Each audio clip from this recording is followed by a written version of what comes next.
depurar num feixe de fé Paz, que Deus, me o amigo faz. incondicional de todas as horas, nos inspire e nos oriente sempre.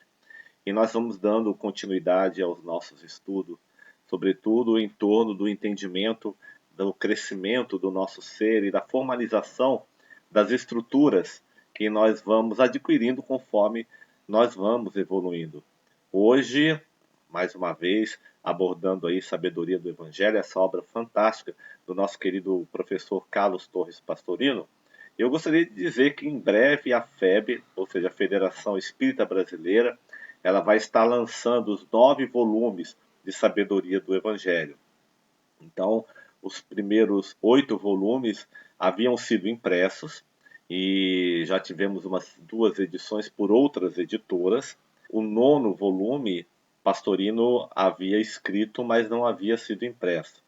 Mas nós vamos ter os 9 volumes. Então, nós estamos acompanhando a FEB, estamos ansiosos para que esses volumes impressos, e não sei de outras formas que ela possa vir a editar, em breve nós vamos estar sabendo, nós estamos muito ansiosos de poder receber essa edição revisada para que a gente possa continuar os nossos estudos. Certamente é um material maravilhoso que vai fazer parte do nosso catálogo racional para que a gente possa ampliar os nossos estudos, o nosso entendimento com relação à vida, com relação às escrituras, com relação a tudo aquilo que é importante para que a gente possa continuar estudando em prol do nosso progresso em todos os sentidos. E no capítulo, o prólogo de Lucas, nós chegamos até o momento em que algumas objeções foram ali resolvidas, ou pelo menos explicadas pelo nosso querido professor Carlos Torres Pastorino, com relação à existência da nossa centelha divina no universo. Nós vimos que a centelha divina, ela possui características realmente fabulosas. E uma dessas características é o fato de que ela não erra nos processos da sua evolução. Mas essa centelha divina, ela, como segue a mesma substância do Pai, já que ela é feita da substância do Pai, e tal qual o Filho de Deus, Deusinho é, ela também cria, ela também emana de si, ela também é feita dessa luz incriada, dessa luz infinita, dessa luz composta pela sabedoria e pelo pensamento do Pai. E, sendo ela filha de Deus, ela também vai criar. E por que ela vai criar? Por que ela vai emanar? Porque é uma necessidade intrínseca da vida, é uma necessidade intrínseca do pensamento. O pensamento é a maior força que existe no universo. Tanto é que Deus é a inteligência suprema, ou seja, o pensamento máximo, o pensamento que criou e gerou todas as instâncias que nós podemos imaginar e aquelas que nós também ainda sequer damos conta de que possam existir, que são muito maiores daquilo que a gente pode observar a olho nu ou através dos aparelhos que nós dispomos aqui no planeta Terra. Então, a necessidade de emanar, a necessidade de pensar, a necessidade de criação está diretamente ligada às questões da vida, como nós falamos. Porque a vida está sempre gerando a vida. E a vida só existe porque ela gera vida, porque ela gera material, porque ela gera elementos, emana de si elementos que formalizam a vibração que faz com que as coisas no universo possam existir. E nós já aprendemos nos nossos estudos que não existe nada no cosmos, não existe nada, nenhum elemento que não seja composto por vida. Até pouco tempo atrás, nós acreditávamos que haviam coisas inanimadas, ou seja, que não tinham vida. Mas agora nós já sabemos que no átomo, no menor átomo que existe, ali existe uma vida, existe uma substância de vida, de sabedoria, de inteligência, de energia, que faz com que aquele átomo, em se agregando com outros átomos, vá se tornando um elemento cada vez mais complexo e manifestando, e sim, a vida. Então nós vemos, hoje nós sabemos que o mineral tem vida, nós sabemos que o vegetal tem vida, nós sabemos que qualquer elemento da natureza tem vida e que até uma folha seca ela contém a vida na forma de átomo e vai se transformar. E a própria ciência já anunciou que nada morre, nada desaparece, tudo se transforma. Então nós vivemos num universo que hoje os espiritualistas chamam de vir a ser. Ou seja, tudo tem uma função de vir a ser algo melhor. Passa por uma transmutação, se necessária, passa por um desfazimento de um determinado veículo, mas a vida contida em cada coisa, em cada elemento, em cada cerne, ela vai se transformar e ela então vai se ressurgir numa nova forma, numa nova continuidade. E lá em Isaías nós temos, né? Nada existe de novo debaixo do sol. Então, nossos estudos da centelha divina comprovaram que a maior forma de manifestar a vida é através do amor. E o amor mais completo, e o amor mais perfeito, ou seja, a melhor forma de nós executarmos o amor é através da nossa própria emanação, e essa emanação se tornando um filho que você vai cuidar e vai orientar na evolução, não só como exercício de amor para a centelha divina que vai projetar esse filho através da sua emanação, e que nós vimos que esse filho é o Espírito, mas como também o próprio Espírito, que, sendo ele originado da centelha divina, um dos conteúdos agora dessa centelha divina, uma das composições dessa centelha divina, também vai se exercitar na sua evolução, no seu crescimento, no seu direcionamento. E aí nós temos a maravilha das experiências, a maravilha da evolução, a maravilha da construção através das memórias que nós vamos adquirindo, da boas experiências que vão formalizar o nosso ser. E isso vai fazer com que nós possamos caminhar na direção de uma coisa chamada felicidade plena.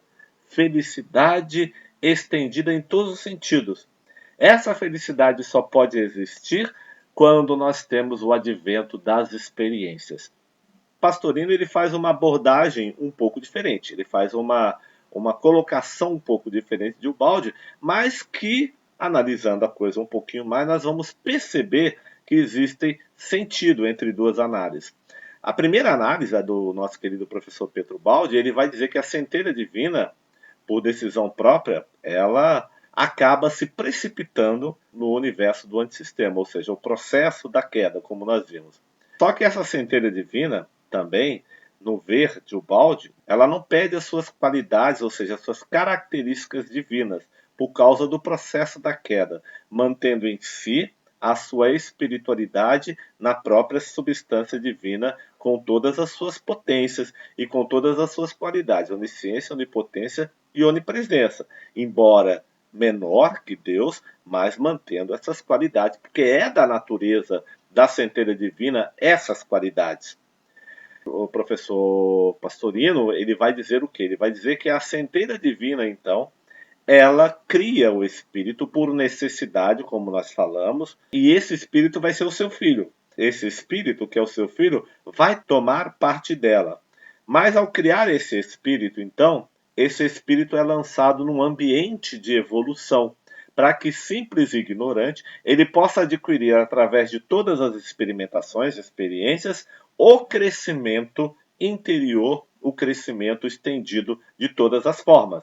A centelha divina, então, se exercita nesse amor, nessa condução, nessa inspiração, e o Espírito, que é o seu filho, também se exercita através das experiências. No entanto, a centelha divina não erra, embora o Espírito, incluído nas experimentações barônticas da vida, ele possa errar por causa da elasticidade necessária ao aprendizado. E se não houvesse essa elasticidade, houvesse unicamente punições ou exterminação do espírito, caso ele cometesse um único erro, nós não teríamos jamais, nesse caso, o amor divino, o amor da centelha divina, podendo atuar no universo, que nós seríamos um mundo robótico, sem permissões, sem possibilidade de humanização. Então vamos ao estudo dos nossos slides. Só um minutinho que agora eu vou mudar tudo aqui, tá bom, crianças? Nós vamos dar início ao entendimento da curva involução e evolução. É importante que a gente entenda, como eu acabei de mencionar agora, que Pastorino ele entende, ou seja, ele iniciou o entendimento dele da questão da evolução quando ele escreve Sabedoria do Evangelho, como sendo, digamos assim, a involução, ou seja, o afastamento do Espírito de Deus como uma necessidade por causa das experiências que ele tinha que passar, iniciando lá na sua simplicidade, na sua ignorância, como algo obrigatório. Quer dizer o seguinte, Pastorino considerava, antes dele admitir a teoria da queda do professor Petrobaldi, de que a centelha divina tinha que, de alguma forma, emanar um espírito e esse espírito tinha que evoluir. Veja, nós estamos separando espírito de centelha divina. Essa separação é apenas didática para a gente poder entender todo esse processo. Então, lançar o espírito num processo de evolução, criar e lançar o espírito num processo de evolução, essa é a ideia admitida pelo professor Carlos Pastorino e também por Allan Kardec. Então, de acordo com Allan Kardec, o espírito não é nem lançado, ele é criado simples e ignorante nos ambientes mais inferiores.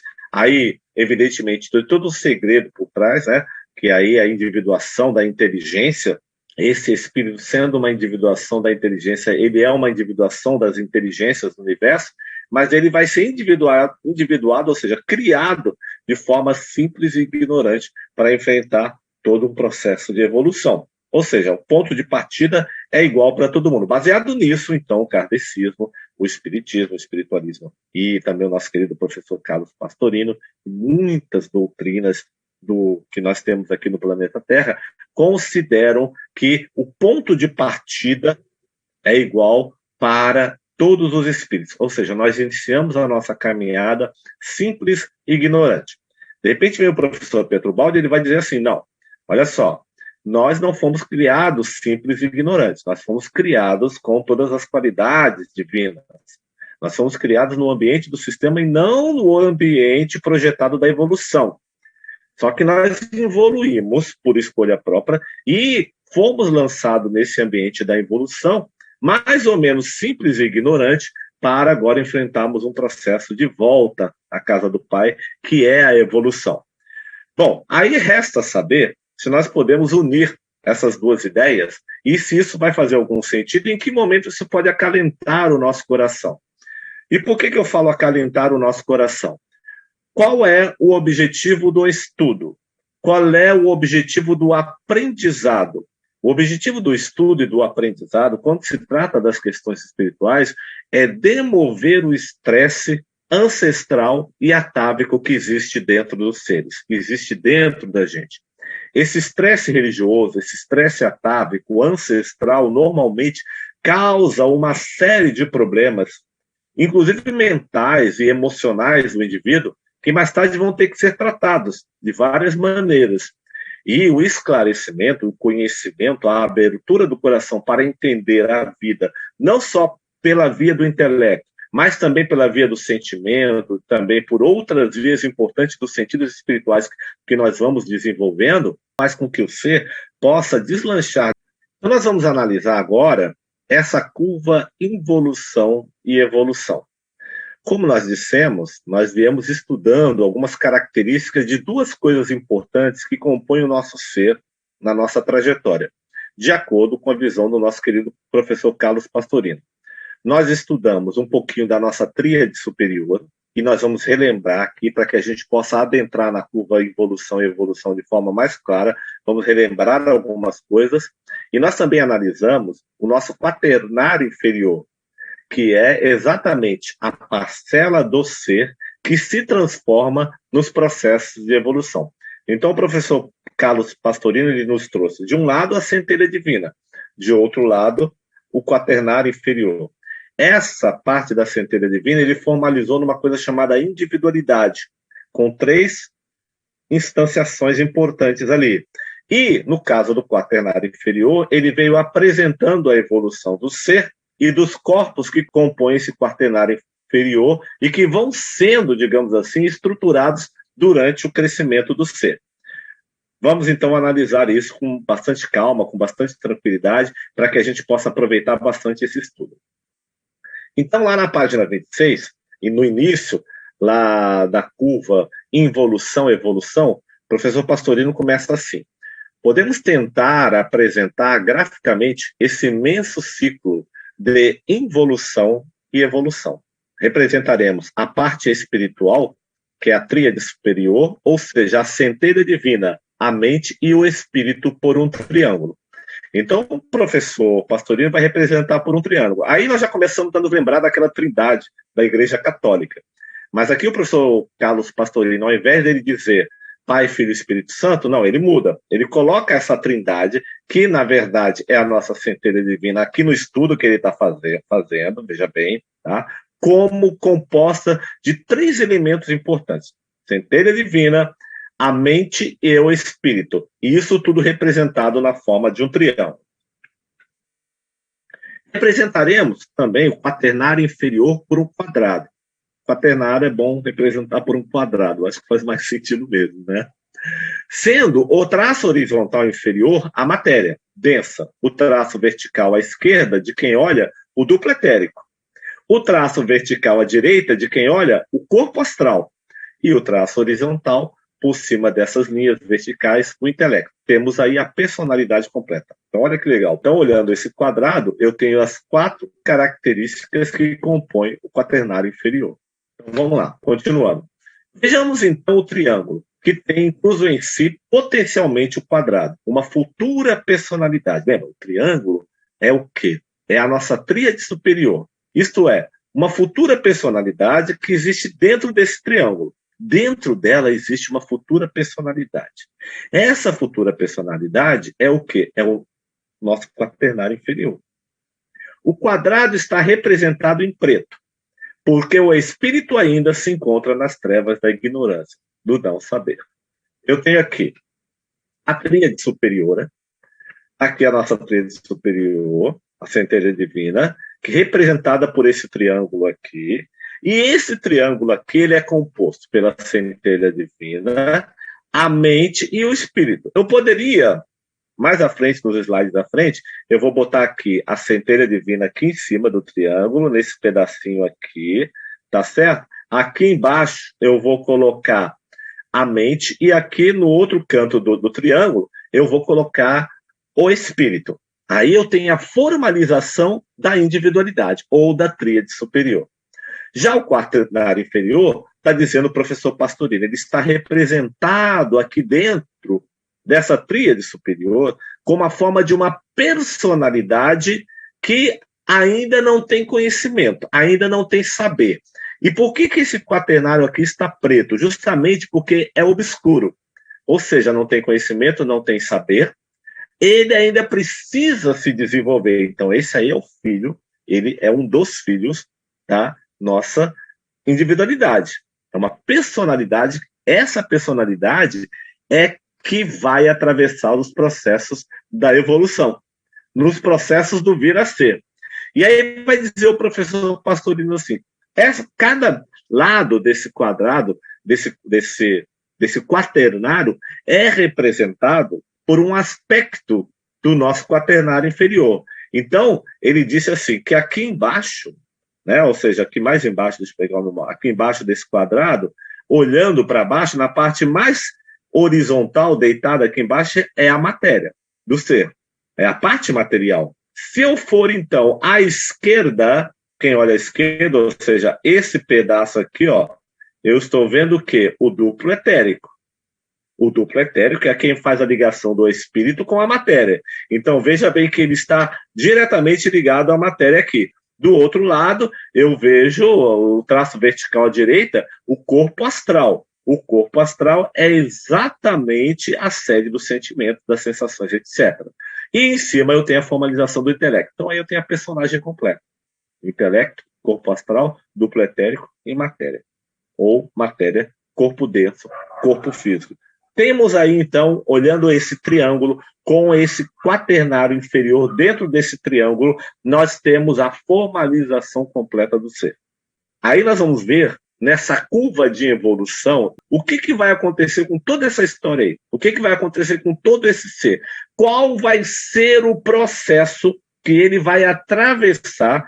E o professor Pastorino vai mostrar graficamente como vai acontecer essa evolução e essa evolução. Relembrando a tríade superior, que nós já estudamos algumas vezes. Tríade superior ou individualidade. Então, nós podemos chamar a nossa tríade superior de individualidade também. Nesse caso, não estamos mencionando individualidade como individualismo. Não, individualismo egoísta, essas coisas, nada a ver. Nada disso se coaduna com o ensinamento. Quando eu falo em individualidade, eu falo de uma individuação, de uma instância divina. Eu falo de uma individuação do nosso ser profundo, superior. Então, chama-se individualidade no sentido de que ela está completa, no sentido de que ela está, digamos assim, com todas as suas potências ativadas. Essa individualidade compõe a nossa tríade superior. Então ele vai dizer que a tríade superior ou individualidade é eterna, que reencarna muitas vezes até a total libertação de todos os desejos, conquistada através das experiências de prazer e de dor. Essa tríade, então, ela tem uma maleabilidade tremenda. Ela tem condições de encarnar e desencarnar sem perder as suas qualidades. No entanto, ela está fazendo um esforço para libertar-se completamente dos desejos ou das ilusões, vamos assim, dos planos mais barônicos. E por que isso? Porque ela vai exercitar, ela vai enfrentar experiências, ela vai passar pelo mundo aprendendo. Então, ela não pode se eximir da vida, ela não pode se eximir do crescimento, ela não pode se eximir de buscar a felicidade perfeita. Então, essa tríade superior, ela é quem dirige a nossa evolução. Então, nós temos o quê? Primeiro, que compõe a nossa tríade superior, a centelha divina, ou seja, o Atma, a mônada, o eu profundo ou o Cristo interno. O que ela faz? Ela envolve e se desenvolve, já sem jamais errar nem sofrer, porque é perfeita e onisciente, como emanação da divindade. Interessante é que ela consegue realizar uma série de tarefas para que o espírito possa evoluir sem sofrer. Esse é um primeiro ponto, porque na substância divina, no elemento do espírito divino, que é composto a tríade superior, não existe o sofrimento e nem a possibilidade de erro. E então o que ela vai fazer? Ela vai exercitar o seu amor, ela vai realizar o seu amor através dos processos de evolução, de envolvimento e de desenvolvimento. Então ela evolve e desenvolve. Ela não evolui. Olha que interessante. Ela, na verdade, evolve e desenvolve. Ela não perde as suas qualidades. Evoluir seria perder as qualidades. Ela não perde. Então, a nossa mônada divina, a nossa centelha divina, o nosso eu profundo, ele nunca dorme. Em geral, somos nós que estamos adormecidos em relação a ele. Quando você está dormindo, ele está trabalhando. E quando eu digo que meu pai trabalha até hoje, como disse Jesus, eu também posso mencionar que a minha individualidade também trabalha até hoje. Ela nunca para. Ela sempre executa alguma coisa o tempo todo. E aí nós temos a mente espiritual, ou seja, humanas, vibra no plano mental, criando ideias e formas, e individualizando o espírito, lançando-o à personalidade para fazê-lo evoluir. Olha só, é interessante. Essa mente espiritual foi mencionada por Allan Kardec, por André Luiz, me desculpa.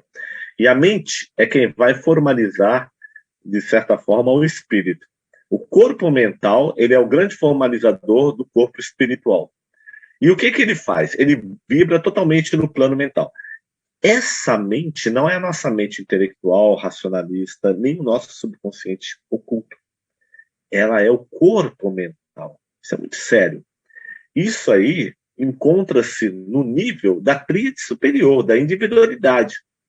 Então, nós não podemos achar que é o nosso consciente de superfície ou o nosso subconsciente de memória reencarnatória é exatamente essa mente espiritual. Então, essa mente, ela vibra profundamente no elemento da substância verdadeira real. E ela tem funções específicas. É ela quem vai, no plano da evolução, individualizar o espírito.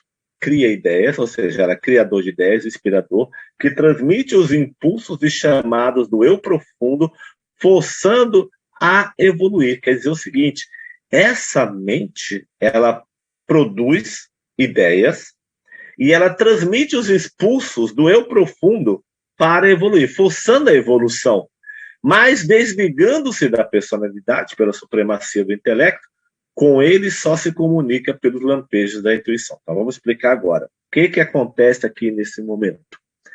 Quando nós realizamos o nosso processo de evolução, que nós saímos lá do reino mineral até chegarmos ao reino do animal, nós temos a tríade superior, ou seja, a nossa centelha divina, operando em todos os detalhes, conduzindo a evolução. Quando nós vamos, por exemplo, à natureza, e nós olhamos as plantas crescendo, as folhas se desenvolvendo, a natureza se esforçando para vencer os desatinos do homem, né? A gente vê ali a beleza da terra, da água, dos animais que seguem o instinto. Todo esse elemento da natureza, tudo isso é, na verdade, impulsionado pela nossa centelha divina. E aí, você não tem, nesse momento, o intelecto totalmente desenvolvido e soberano. Mas quando o animal ele tem o advento do pensamento e ele chega no reino hominal e começa a intelectualizar as ideias, ou seja, ele começa a ter ideias, ele começa a aprender com a experiência, essa mente profunda, o que ela faz? Ela se desliga dessa personalidade, ou seja, do quaternário inferior, e deixa o quaternário inferior, na forma da personalidade, ter, a partir deste momento, a liberdade de ação. A liberdade desse momento. Que eu já não estou mais sujeito ao instinto, que eu já não estou mais sujeito, digamos assim, à lei que me faz progredir até o reino animal, eu estou agora no livre-arbítrio. Ah, mas o animal não tem livre-arbítrio? O animal tem um livre-arbítrio comandado pelo instinto dele. O livre-arbítrio do animal está sujeito ao instinto dele, ele obedece ao instinto, em primeiro lugar. Mesmo que o animal esteja próximo ao ser humano, ele só obedece ao ser humano se aquilo estiver de acordo com o instinto dele. Se ele não tiver o instinto de percepção, ele não vai conseguir obedecer. Então, estando no instinto do animal, ele vai seguir o ser humano. Uma prova desse instinto é, por exemplo, os cachorrinhos e os gatinhos, que há tanto tempo reencarnando junto com os homens, eles, então, com o ser humano, eles têm uma ligação profunda conosco. Ou seja, já desenvolveram o instinto de gostar do ser humano, de querer estar próximo do homem. E nós temos agora a questão do espírito, finalmente. Vibra no plano causal, ou seja, o espírito vai vibrar no plano da causa e do efeito, no plano causal. Registro de causas, experiências e impulsionador de efeitos. Isso aqui é extremamente interessante. A gente vê isso aqui agora, olha só. O espírito, quando a gente fala que ele vibra, quer dizer que ele vive, que ele emana, que ele percebe, que ele, digamos assim, cria no plano da causa e efeito. Se eu crio no plano da causa e efeito, eu estou sujeito à lei de causa e efeito. Se eu estou sujeito à lei de causa e efeito, aquilo que eu crio, que eu planejo, que eu executo, é uma emanação. Essa emanação, no caso, eu posso chamar de semente, de sementeira, e elas vão retornar. O espírito registra as causas, registra as experiências. Registrando experiências, ele gera mais conhecimento, mais aprendizado e emana mais a partir dessas experiências. Emana sementes, ele planta mais, ele joga uma semente, essa semente vai ser cultivada pela própria vibração do espírito na sua trajetória evolutiva, ela vai brotar, embrotando essa semente, ela então vai se tornar numa planta, ou seja, num fruto. O espírito vai se nutrir desse fruto, ou seja, ele vai ter o retorno desse fruto. No momento que ele faz o plantio, nem sempre ele vê o resultado, porque o plantio, quando ele é feito, é colocada a semente no centro da terra, começa-se o processo de semear, de fazer essa semeadura, de fazer esse cuidado da semente, a semente fica escondida dentro da terra. Mais tarde ela vai brotar como um resultado. Então nós temos aí, nem sempre nós temos a condição de avaliar de cara, de pronto, o resultado de uma semente já na forma de um fruto, qual foi, digamos assim, a origem daquele fruto. E, às vezes é preciso até fazer uma terapia para descobrir isso, para descobrir a origem de determinadas coisas que estão em nós. Se o espírito planta, se o espírito semeia, se o espírito vibra no plano causal, ele é, então, um impulsionador de efeito. O que é o efeito? O efeito é sempre a resposta a uma causa. Por isso ele é um impulsionador de efeito. Então, ele vai evoluir, né? O que ele vai fazer? Ele vai evoluir, ele evolui, ele erra, ele aprende através da dor, do sofrimento. Então, a sua jornada das experiências que ele vai adquirindo, digamos assim, intenções, ele vai adquirindo atrações nessa evolução, ou seja, na sua imensa jornada evolutiva. Eu gosto de chamar essa imensa jornada evolutiva do espírito de a grande aventura da evolução. Então, nós temos aí formalizada a tríade superior. O espírito é um filho da centelha divina que é criado, inclusive, no ambiente do sistema, se a gente for voltar ao balde. Aí eu poderia fazer a grande unificação agora do pensamento do professor Pietro Baldi com o pensamento do professor Carlos Pastorino. O espírito é um elemento da tríade superior, é o filho da tríade superior, ele é da centelha divina, ele é esse filho, porque a centelha divina emana, ela tem as mesmas qualidades divinas. Onde é criado esse espírito? Ele vibra no plano causal, mas ele é criado no ambiente do sistema, porque ele faz parte dessa tríade superior. Nós temos aí, vendo a questão da experiência da queda, na colocação do professor Pietro Baldi, que alguns filhos de algumas centelhas divinas escolhem o caminho da queda e outros vão escolher o caminho de manter-se no sistema. Isso daria uma outra discussão bastante interessante para a gente aqui, mas no momento nós estamos focando no quê? Na necessidade da evolução a partir do momento em que a tríade superiora vai se lançar nesse grande exercício. Mas aí você pode perguntar, mas aquele espírito que manteve-se no sistema, ele vai evoluir, ele vai enfrentar experiências? Vai também, mas escolheu uma outra forma, escolheu uma outra maneira, escolheu manter-se no plano do sistema. Não houve o afastamento de Deus, houve a emanação do espírito, houve a emanação do filho, da mesma maneira, da mesma forma. Mas um escolheu a experiência barônica e o outro escolheu a experiência virtual. E aí nós temos totalmente coadunada, totalmente harmonizada a teoria do professor Carlos Torres Pastorino com a teoria do nosso querido professor Pietro Baldi, e por que não até a ideia, o que nos traz os espíritos através da obra da codificação do nosso querido Allan Kardec. Então nós temos aí a nossa tríade superior, e nós temos então a centelha divina, que nunca erra, eu a coloquei lá em cima. Temos então a mente espiritual.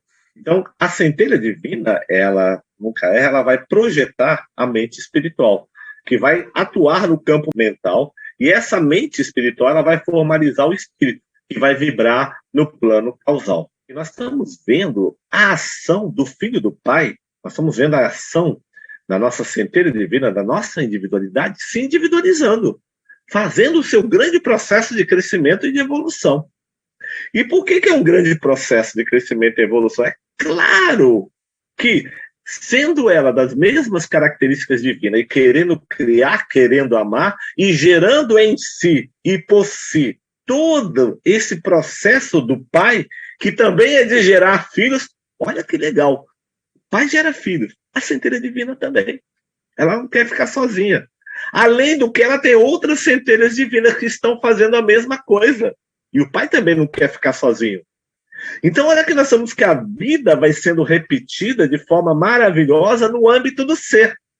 E esse ser vai adquirindo cada vez mais a sua aproximação verdadeira e pura com o Pai, por não apenas vê-lo, não apenas ser puro, mas também por executar as mesmas funções e trabalhos do nosso querido Deus, do nosso querido Pai. Não é só gostar do Pai, não é só amá-lo, é ser como Ele. Jesus vai dizer lá no Evangelho, em dado momento, sede perfeito como é o vosso Pai. Ou seja, trabalha. E a centelha divina trabalha também. Ela vai formalizar a individualidade na sua evolução. E o que vai acontecer depois? Bom, aí nós temos complemento. Nós temos o trabalho realizado. Nós temos, então, todo esse processo da centelha divina que não para. Então ela precisa agir, ela precisa crescer. E veja que interessante que eu estou falando aqui de um processo de evolução, de crescimento, de envolvimento da centelha divina, onde eu não mencionei nada das questões espirituais. Eu mencionei apenas o trabalho da centelha divina em planos, no campo mental, no plano do espírito divino e no plano, digamos assim, em que ela vai promover uma criação sua, que é o seu filho, que é a sua parte, digamos assim, projetada de si mesmo, na sua experimentação de amor. Essa seta vermelha que vocês estão vendo aí, grava bem ela. Ela é o fechamento de tudo. Agora nós vamos para o nosso quaternário inferior. Nós vamos falar agora daquilo que a gente está mais próximo, que a gente entende. Ou seja, vamos falar de matéria, vamos falar de corpo físico, vamos falar de intelecto, vamos falar de corpo astral, corpo duplo etéreo, corpo intelectual. Isso nós já somos mais assim. Porque uma hora que eu falo da individualidade, da centelha divina, da nossa mônada divina, do próprio espírito do nosso corpo mental, é algo assim que a gente imagina o intelecto. Mas o intelecto ele não tem elementos para imaginar isso tudo. Ele consegue, por inspiração, receber alguns lampejos. Lembra que nós mencionamos lá, há 2 slides atrás, de que quando nós chegamos ao reino nominal, a centelha divina, ou a nossa mente, a mente superior da centelha divina, ela se desconecta. Não é que ela se desconecta, ela faz digamos assim, um fechamento direto com o nosso intelecto, para que o nosso intelecto possa vivenciar as experiências. E, de vez em quando, ela vai, por lampejos de intuição, tocar o nosso intelecto. Conforme você vai se espiritualizando cada vez mais nos seus processos, então essas intuições que vêm da nossa centelha divina, que vêm do nosso Cristo interno, eu não estou falando de intuição de mente espiritual individual do universo, que aí eu estaria falando de inspiração, mas essa intuição específica da centelha divina acontece às vezes por lampejo. E o ser, conforme ele vai se espiritualizando, o próprio espírito dele vai se apercebendo das coisas por meio dessas intuições. E aí ele começa a formalizar entendimento substancial dentro de si, que vem do Pai. Nós mencionamos, inclusive, isso no nosso estudo passado. E aí vai dizer Pastorino com relação ao nosso quaternário inferior, ou a nossa personalidade. Quaternário inferior ou personalidade transitória, que se renova a cada encarnação. E é verdade.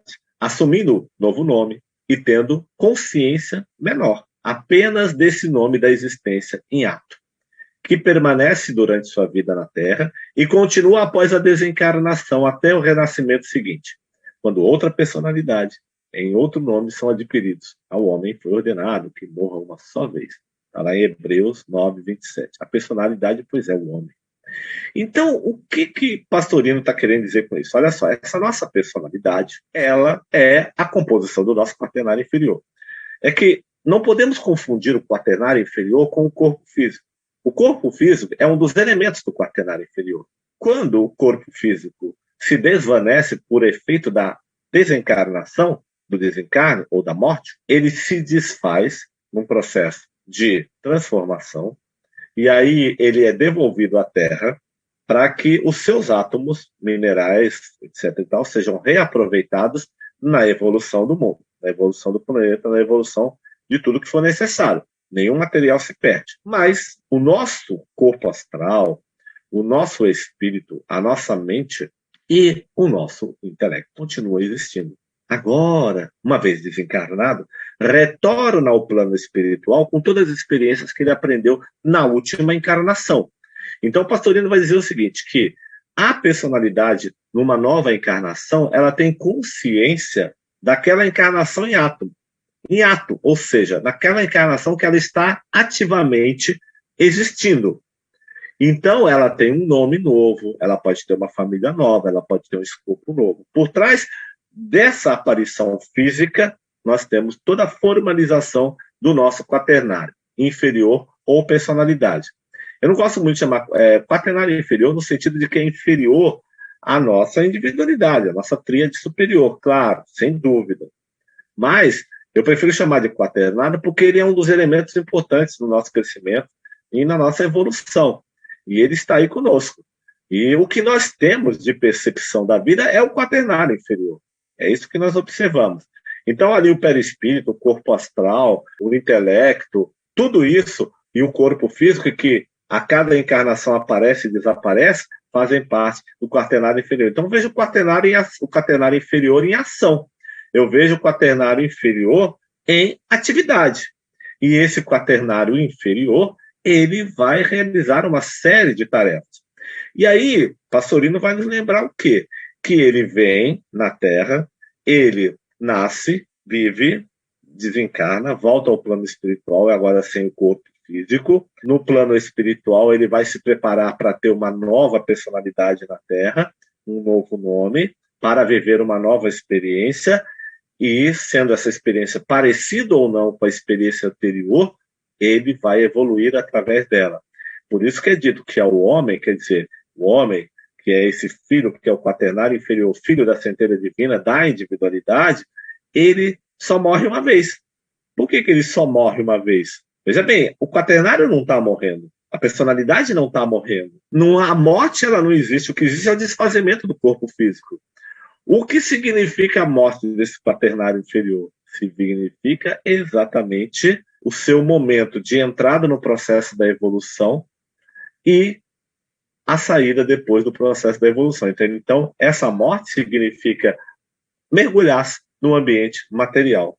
Então, ele estando ou não desencarnado, ele está ligado ao ambiente material da evolução. Estar no ambiente da matéria, estar no ambiente antagônico do espírito, que é a matéria, é estar morto. Quando a gente chama os mortos, que estão mortos no mundo espiritual, é nós que estamos mortos, porque nós estamos presos na matéria. Eles lá estão bem mais vivos do que a gente, aqui. A gente chama de morto aqui, porque a gente vê o corpo físico morrendo e acha que morreu o corpo físico.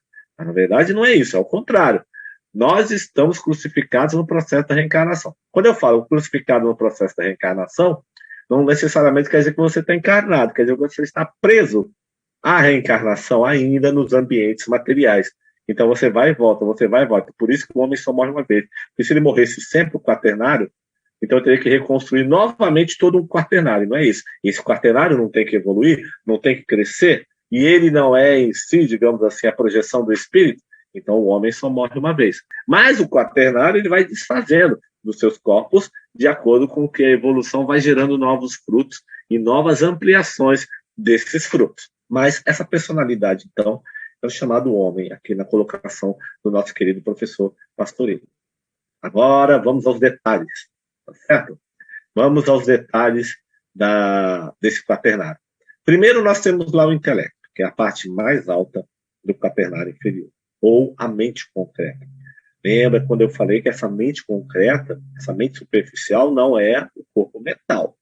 Mas o que essa mente concreta faz? Veja bem, essa mente concreta, esse intelecto, é o que aconteceu com o animal quando ele chegou ao reino nominal. Surgiu o pensamento. Acontece com o animal o que ele não esperava, surge o intelecto e as racionalizações das ideias.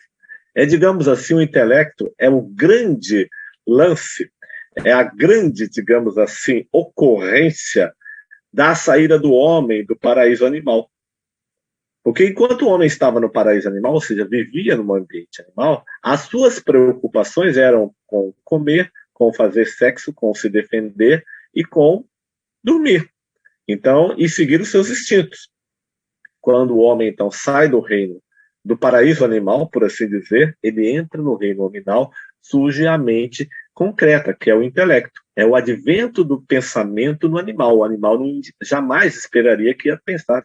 E aí é a chamada expulsão do paraíso. Aí fala assim, mas Deus não proibiu os homens, né, de comer o fruto do conhecimento do bem e do mal. Olha, quando você proíbe alguma coisa, você sabe que o cabra vai atrás. Né?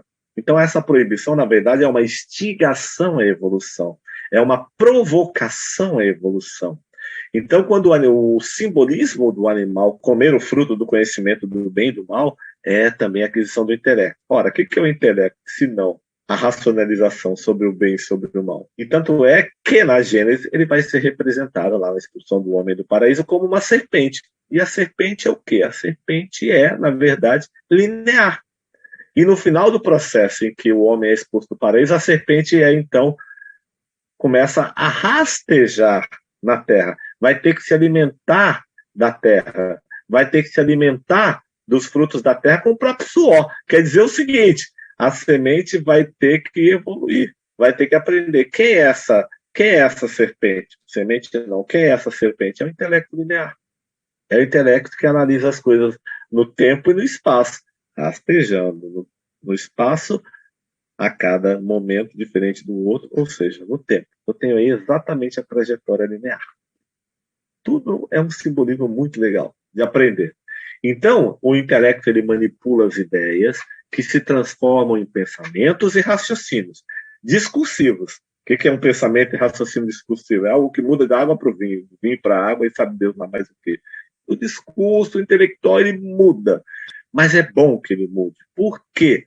Porque ele é uma das entradas do aprendizado. Sem a possibilidade de mudança de discurso, não há também a possibilidade de mudança de paradigma, de aprendizado. Então, cada experiência pode nos fazer ter um discurso diferente. E o indivíduo que não muda de discurso, ele normalmente não cresce, ele fica estacionado. Ele precisa aprender a mudar de discurso também. Isso não quer dizer ser falso. Quando eu falo discursivo aqui, nesse caso agora, eu estou falando da grande capacidade do homem que tem de aprender e mudar opiniões. Porque mudar opiniões, mudar conceitos, aprender novas coisas, faz parte da evolução. Mas há um outro tipo de discursividade, que é a falsidade, que o indivíduo muda de discurso apenas para atender a própria vaidade, o próprio orgulho, e querer, com isso, levar alguma vantagem sobre o próximo, prejudicando o próximo. E aí continua Pastorino. Essa mente que manipula ideia, manipula essas ideias e transforma em pensamentos, olha o detalhe, ela manipula a ideia e transforma em pensamentos e raciocínio. Eu tenho uma ideia, faço uma ideia de determinada coisa. Eu vi lá um bicho que tinha 2 rabos diferentes. Aí eu vi aquilo. Eu pego aquela ideia, pego aquele bicho, eu formalizo uma ideia sobre ele. Se ele tem 2 rabos, ele é uma coisa natural. Não sendo uma coisa natural, porque ele tem 2 rabos, ele deve ser uma coisa do demônio. Olha o raciocínio aí. Aí eu começo a transformar isso em raciocínio e pensamento. Bom, se ele é uma coisa do demônio, aí eu começo a idealizar. Então ele é do mal, então todo mundo que tiver 2 rabos eu devo perseguir, porque quer o meu mal. Bom, mas não importa o que eu penso, não importa o que eu faço. Porque se eu não tenho 2 rabinhos, eu só tenho um rabinho, eu sou perfeito, então eu sou de Deus. Então olha a forma. Então o intelecto ele olha a forma, ele analisa a forma e cria seus raciocínios. Ele cria o quê? Os seus discursos e pensamentos em ideias a partir da forma. E aí nós tivemos o grande momento, os grandes primeiros momentos das guerras, das revoltas, do não entendimento, de não entender o próximo. E lembra que no estudo passado eu mencionei que todas as formas fazem parte da evolução, mas o intelecto raciocínio, discursivo, linear, que está comendo do pó da terra, ou seja, das experiências práticas da vida, ele tende sempre a colocar as coisas no nível mais, digamos assim, extremo da opinião. E aí nós temos a criação até de grupos religiosos e de religiões que chegaram a impor no mundo perseguições, uma série de coisas, até para quem não tinha nem 2 rabos, nem um rabo, era igualzinho a ele, um ser humano, mas só porque um ser humano diferente, só porque tinha uma religião diferente, não podia ser tido como filho de Deus. E aí a gente começa a entender que a evolução ela vai passar a fazer com que o homem, através da dor e do sofrimento, comece a mudar seu intelecto através da capacidade discursiva e vai começar a perceber e ter ideias diferentes em relação ao próximo. Aí ele vai se aproximando cada vez mais de Deus, cada vez mais do amor universal, entendendo outras coisas através desse intelecto. Então, o intelecto rastejante, que antes estava pendurado na árvore lá, do fruto proibido, o conhecimento do bem e do mal, queira conhecer o bem, queira conhecer o mal, ou seja, temos o advento do pensamento no animal, o animal entra no intelecto, e aí o que acontece agora? Ele vai ter que o intelecto, ele foi desconectado do que? Da centelha divina? Não. Ele está, digamos assim, apartado da centelha divina, ocasionalmente, para que ele possa ter condições de evoluir. Vai comer o pó da terra, ou seja, das experiências da terra. Isso é o pó da terra. Quando se diz a terra ao vim, da terra ao retorno, eu estou falando que o meu intelecto, quando ele desencarna, ele continua comigo. Ele não volta para a terra. Ele volta para a terra quando ele reencarna. Aí o homem volta à terra. Entendeu agora? Ao pó da terra. Quer dizer, volta à matéria. Ou seja, do pó viestes, do pó retornarás. Aquela nossa parte que se adentrou no pó, não disse que foi criado no pó, veja bem. Adentrou no pó, passou pelo pó e do pó vieste, voltou para o mundo espiritual com as suas experiências. Na próxima encarnação, volta para o pó, volta para a terra, volta para a matéria, para reaprender novamente numa nova personalidade. Isso muda tudo. Continua. Necessita desenvolver-se a cada novo nascimento, porque o cérebro físico é novo. Claro, quando o intelecto ele chega num novo corpo físico, ele vai se desenvolver novamente. Ou seja, ele vai adquirir a utilização daquele novo cérebro. algumas pessoas quando reencarnam, elas se lembram de coisas do passado. Algumas crianças manifestam alguns dons, manifestam alguns conhecimentos, alguns saberes.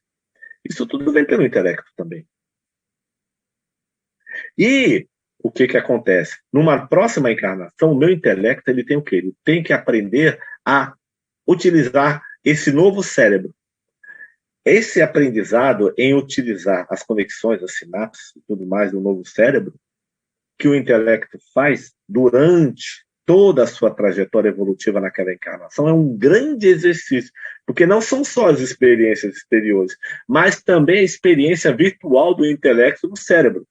Isso vai fazendo com que ele cresça e aprenda cada vez mais a se acoplar a novos corpos físicos cada vez mais evoluídos na sua escala reencarnatória.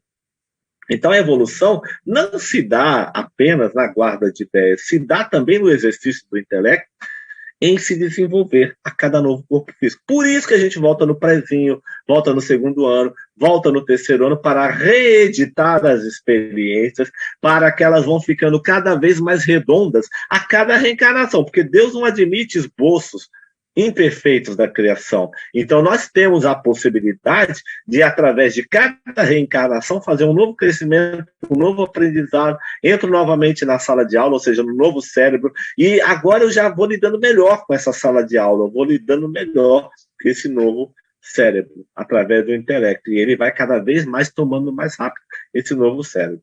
E aí ele continua. Então, ele filtra as ideias da mente de acordo com a capacidade do cérebro. O Pastorino está dizendo assim, ele fez uma mudança. Primeiro, o intelecto está aprendendo a lidar com o novo cérebro. O cérebro físico é novo. Tudo bem. Retornou ao pó da Terra, ou seja, a experiência da Terra. Tá bom? Ok.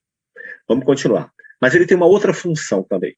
Filtrar as ideias da mente de acordo com a capacidade do cérebro. Quer dizer que o intelecto também precisa se conectar a seu corpo mental através dos processos de intuição. Esse é um outro passo também do intelecto. Faz parte do exercício dele. E aí Pastorino vai dizer o seguinte, se ele não consegue, quer dizer, se nem isso ele consegue, limita-se a receber ideias alheias, através de livros e mestres, até aprender a ligar-se à mente pela intuição. Todo conhecimento, toda onisciência está na nossa centelha divina, que projeta isso na mente, no corpo mental. Mas, como nós não conseguimos, ainda por evolução, nos conectar totalmente ao nosso corpo mental, nós precisamos dos livros, dos mestres, dos ensinos, porque não temos ideias próprias. A gente vira um repeteco. É isso. A gente vai repetindo até aprender. Evidentemente que esses repetecos, nessa discursividade toda, vai criando elementos no nosso intelecto, no nosso cérebro, para podermos futuramente nos conectar ao nosso corpo mental, que é extremamente evoluído. Então, eu não posso conectar o meu corpo mental assim, au, miau, miau.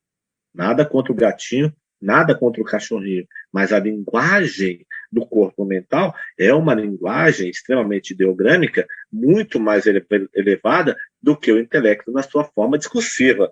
Por isso que nós temos que entender que o momento em que nós vamos aprender, né, através dos livros, dos mestres, da escola, da vida, das experiências, eles vão formalizar uma estrutura íntima de cada um de nós, na área do pensamento, na área do sentimento, para que a gente possa, então, se conectar ao nosso corpo mental ou à nossa centelha divina. Mas aí a nossa centelha divina, volta e meia, ela faz os seus lampejos de intuição, ela faz as suas inserções no nosso intelecto para despertar o ser. Então, às vezes, eu tive uma intuição, um pensamento, aí eu apliquei e deu certo. Nossa, o que será isso? Ou seja, a gente começa a ver uma série de relatos interessantes que é a ação, às vezes, da nossa centelha divina. Aquelas ideias, uma série de coisas. Nem sempre tudo vem através de uma mente individual do mundo espiritual. Existe também o nosso intelecto, a nossa centelha divina, agindo nesse sentido também.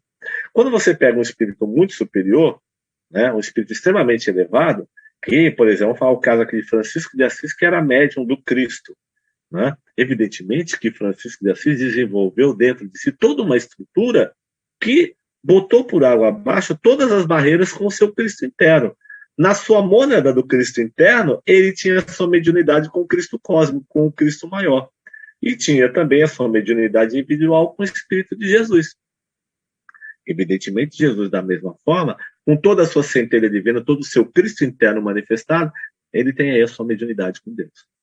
Então, nós temos aí o processo no ser, caracterizando e demonstrando claramente que toda a estrutura do universo existe, não só no universo, mas existe em cada ser também.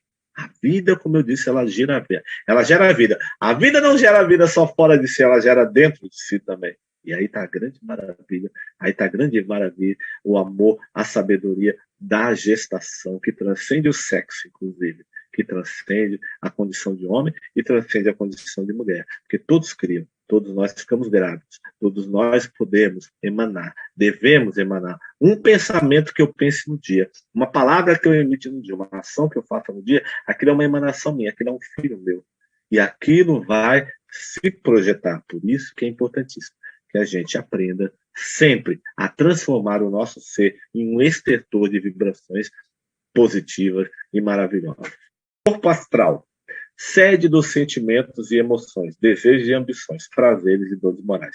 Então, quer dizer, o corpo astral, ele, veja bem, ele digamos assim, trabalha, evidentemente, junto com o intelecto. Mas ele reserva, ele guarda, ele ajusta no seu registro exatamente as questões que envolvem a sensibilidade do ser. Na verdade, quer dizer, a sensação em si, ela está mais no duplo etérico. Mas o que eu falo de sensibilidade aqui agora, eu falo do sentimentalismo do ser. Então eu tenho o advento do sentimento, da emoção. O corpo astral, por ser ele a sede do sentimento, da emoção, dos desejos, das ambições, dos prazeres e das dores, ele é uma coisa que começou a ser formalizada do vegetal para o animal. Quando o animal está sendo formalizado, quando por exemplo, a planta está passando vegetal, está passando do reino vegetal para o reino animal, me perdoem, ele está formalizando o corpo astral. Porque ali surge o advento da emoção. Lembra que eu falei que para o animal, quando ele então sai do reino animal e entra no reino nominal, ele vai ter então o advento do pensamento, do intelecto? Da mesma forma, quando ele sai do reino vegetal e adentra o reino nominal, ele passa a ter o advento então da emoção, do sentimento, dos desejos e ambições. E dos prazeres e das dores morais. Tem coisa que está mais ligada ao vegetal. Tem coisa que só vai existir mais no animal. Ora, eu começo a perceber que o corpo astral, que chegou ao plano do sentimento e da emoção e do desejo, esse corpo astral completou o seu processo no reino animal. E agora ele vai completar outras etapas dele quando chega no reino nominal. O que eu passo a ter? O sentimento, a emoção, o desejo, o prazer já está completado no reino animal. Quando eu chego no reino nominal, começam o advento das ambições e das dores morais. Olha a causa acontecendo, ambição e dor moral. Em função da ambição, eu posso ter um prazer ou uma dor moral. Aí eu já tenho mais a formalização do quaternário. Interessante que, observando a ambição e a dor moral, elas já são as conexões com o intelecto, do corpo astral com o intelecto. Porque ambição e dor moral que vão afetar diretamente o intelecto. A ambição nasce em função das ideias e do raciocínio que o intelecto faz. Então, quer dizer, eu tenho aí já uma troca bem clara, bem evidente com o meu corpo astral. Por isso, quando a gente vai ao centro espírita, existem tratamentos que são realizados pelos nossos mentores diretamente no campo do nosso corpo astral. Então, ele é um grande depósito. Bom, aí nós temos o duplo etérico, sempre ligado ao corpo físico. Então, o duplo etérico é a ligação com o nosso corpo físico. Então, ele é a sede das sensações chamadas físicas, dor, calor, prazer, etc. A matéria mesmo, ela não sente nada. A matéria, o corpo físico em si não sente. Quem sente é a formalização dos sentidos aferentes e referentes que leva a informação através dos nervos do cérebro. E esse cérebro leva essa informação até o nosso até o nosso duplo etérico. Como é que eu sei que eu poderia identificar o duplo etérico no meu corpo? São os nervos. Então, a extensão do duplo etérico na matéria são os nervos. São quem levam essas sensações para chegar até a mente do espírito. Os instintos, Lá no vegetal começam a ser formalizados, e aí o duplo etérico está muito ligado também à questão do vegetal, porque está ligado à questão das sensações físicas, das sensações chamadas físicas. Então, o vegetal, embora ele não tenha tão formalizado a questão da emoção e do sentimento como já há no animal, mas ele já está iniciando, mas ele começa no seu ambiente mais primitivo desenvolver a sensibilidade, que é a dos sentidos físicos, do calor, prazer, etc. e tal. Alguns vegetais chegam a ter audição, outros chegam a ter olfato. Tudo isso está ligado aos sentidos físicos, que começou a ser desenvolvido no vegetal. Por aí eu estou percebendo que o duplo etérico, então, é o cara que vai fazer a ligação dos sentidos físicos com o espírito. Por isso que ele chama-se duplo etérico, ou seja, ele tem a sua parte material e a sua parte espiritual. Então, nós temos o corpo físico, que é a condensação do corpo astral na matéria densa. Todos os pensamentos, eles vão se repercutir no corpo físico. Então, pois o corpo, né, ele é o quê? Ele é, na verdade, a materialização dos desejos, das ambições e da atração que o espírito sente. Na busca das suas sensações, na busca dos seus desejos, na busca das suas realizações. Aí fica claro a gente entender por que o corpo físico é a manifestação do esforço do corpo astral, dos registros que estão no corpo astral.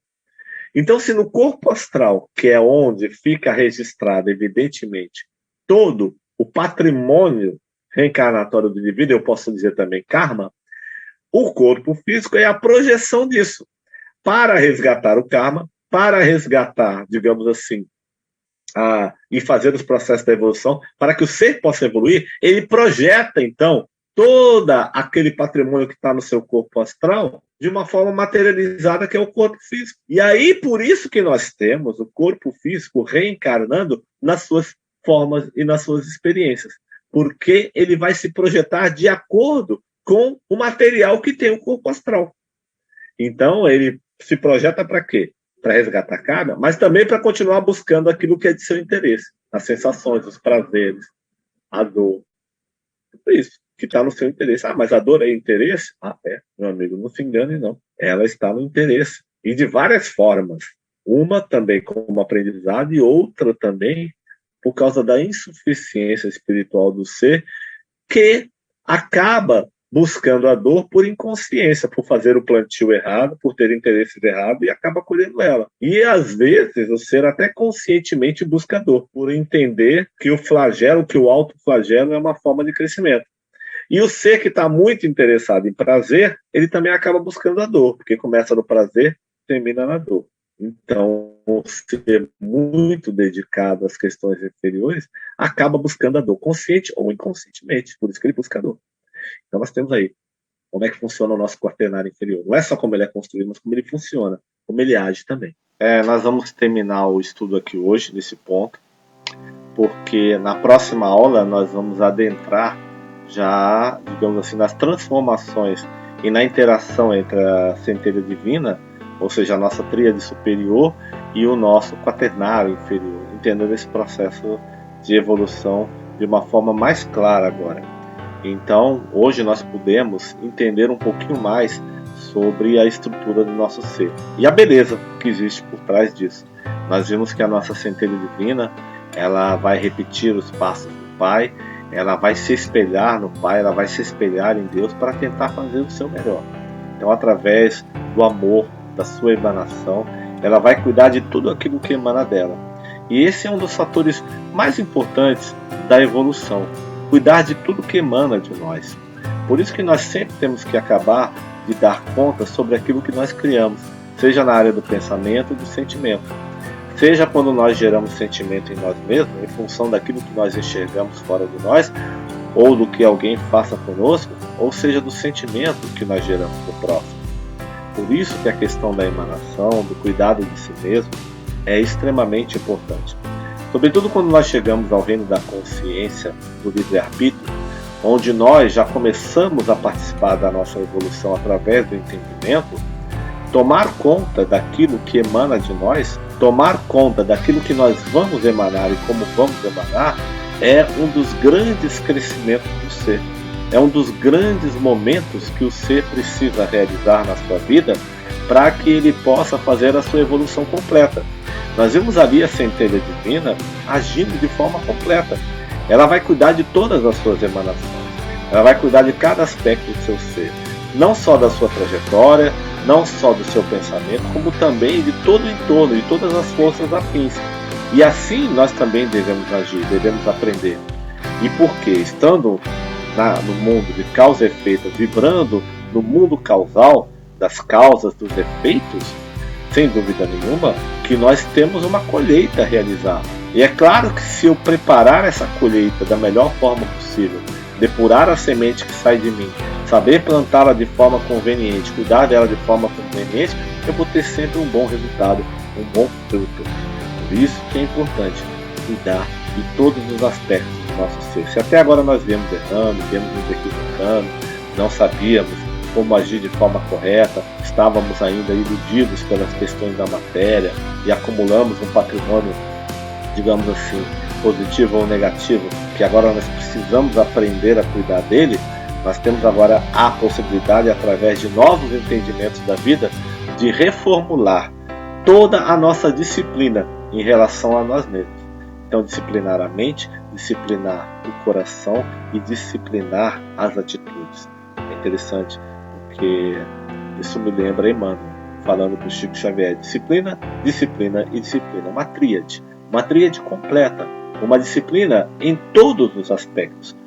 Disciplina na vida prática, na vida de superfície, nos compromissos, nas tarefas.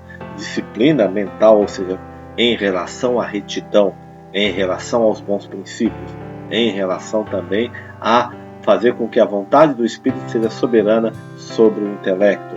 Disciplina também emocional, ou seja, disciplina dos sentimentos, disciplina da emoção, para que ela não se torne nossa inimiga, e a fim de que todo esse aspecto que vem lá do nosso animalzinho, que antes era nosso inimigo, agora nós estamos transformando ele no nosso amigo, como o lobinho de Francisco de Assis, possa esse lobinho, agora disciplinado pelo Espírito, como fez Francisco com o lobinho, através do amor, e não foi através da imposição, mas foi através do carinho, do amor, do respeito, soube Francisco de Assis respeitar plenamente o seu crescimento, a sua evolução, cuidando do seu ser, do seu espírito. E como a vida não trabalha sozinha, nós expandimos esse cuidado do nosso próximo. Nós exercitamos cuidando daqueles irmãos que precisam da gente. Cuidar da melhor forma, ou seja, sermos retos, darmos bom exemplo, auxiliar quando pudermos auxiliar quando for necessário, enfim, a vida é isso. A vida é a vida que expande em vida. E vida sempre tem que caminhar na direção do bem, na direção do amor. Que Jesus nos ampare, nos abençoe. Muita paz, paz e fraternidade, paz e bem.